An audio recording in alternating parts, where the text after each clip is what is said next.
Hi everyone, in front of me I've got a ZTE Blade A32 and let me share with you how to set the camera timer on this device. So let's start with opening the camera app.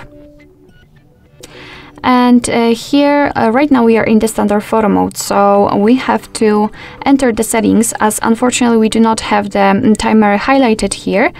So let's tap on the settings, which are in the right upper corner, and here we have to localize the countdown duration, which is basically the timer. So let's tap on it, and as you can see, we've got three options, so the off, 3 and 10 seconds delay. Let me pick 10 seconds delay. As you can see, it will be immediately applied, so let's go back. We do not have any kind of icon here or information that we've got the timer, but that's okay. Let's tap on the shutter button, and from now on your device will count down from 10 or 3 depending on which option you've chosen, and after that time it will simply take a photo.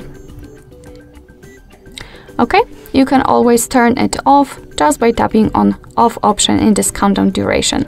After getting back, you can see that from now on your device will take photos right after touching the shutter button. Alright, so that will be all. Thank you so much for watching. I hope that this video was helpful, and if it was, please hit the subscribe button and leave the thumbs up.